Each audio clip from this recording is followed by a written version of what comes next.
Hello and welcome to today's The Last Street Week Ahead video. Now in today's The Last Street Week Ahead video, we'll be taking a look at three stocks. We'll take a look at Bajaj Finance, we'll take a look at Bandhan Bank, and we'll take a look at Bata India.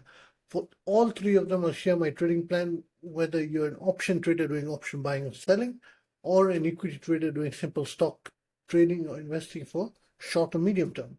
Now, before we do all of that, let's take a look at the news be affecting our indices and the whole market this week. Now, on Monday, I expect the market to have a further reaction to the Bihar election results. Now, in my view, on Friday, the last up move, which happened between 3 and 3:30 in the indexes, was largely due to that. So on Monday, there will be a bit more of a reaction to it, after which that will come old news.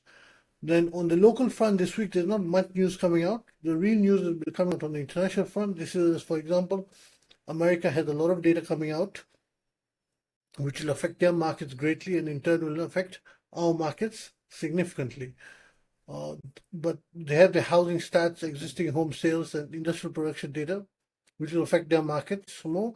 But they also have the FOMC minutes coming out this week, and that will affect our markets to a large extent. And that is something all the major markets watch out, as what the Fed does is what the other central banks will most likely do in the coming weeks. So that's why that is important. So that's really it on the news front. Now let's take a look at the three stocks. I'll start with Bajaj Finance, then I'll go to Bandhan Bank, then I'll go to Bata India.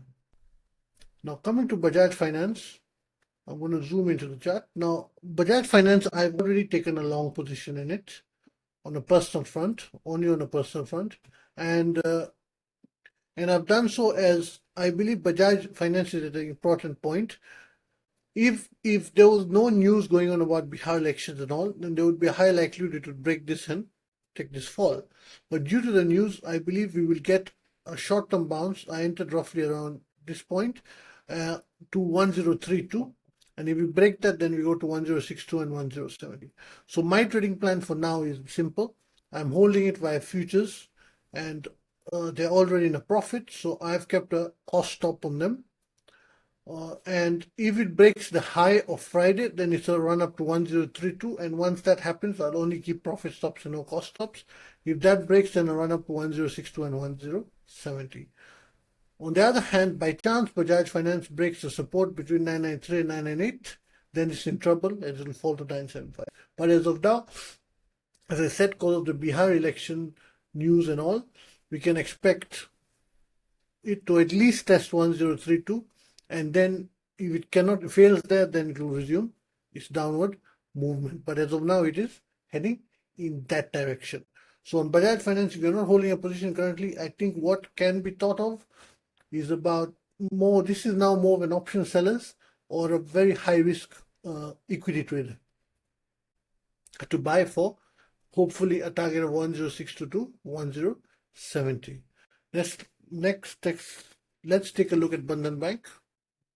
Now, Bandhan Bank has had quite a rough time of late. As you can see, it has been on a one-way streak down, and then it started trying to recover, and then it went back and had a good fall. But now I believe it has reached an important point, and if it's able to break the simple resistance at 156.24, then it will be making a climb to 160 and 163.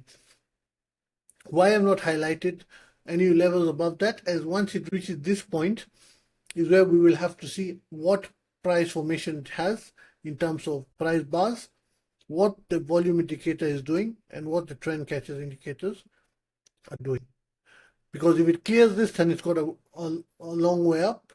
If it cannot clear this, it will be going back down. So as of now, Bandhan Bank, I do not hold a position yet. But as long as it stays above 148 to 150, I'll be looking to take a long. I'm just waiting for it to break 156.24, and then I will enter for target of 160 to 163. So both of these are bullish projections according to me. Next, we'll take a look at Bata India. Now, Bata India has had a very rough time of late. As if we look at it in a bigger picture, it has just been having a constant decline. But I think Bata India has reached an very important support level in terms of the price in the weekly, daily, and monthly charts. So How I'm going to look at Bata India naturally through the equity perspective, for this in the equity segment.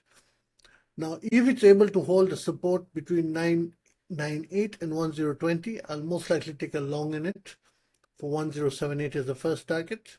If it breaks that, 1130 and then 1170. This view will only get negated if we clear 998, break 998 with a bearish pattern.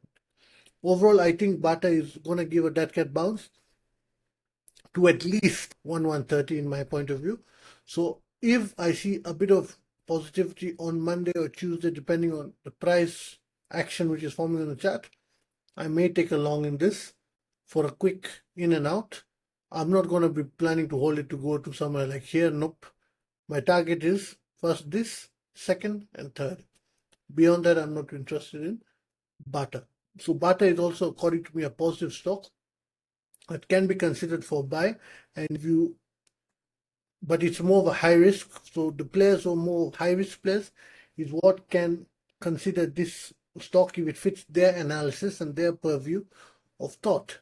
So that's really it for today's video. The three stocks I've covered, I'm looking at all three in a bullish light. So if you liked the video, then hit that video like button and subscribe to the channel and click the notification bell. Thank you.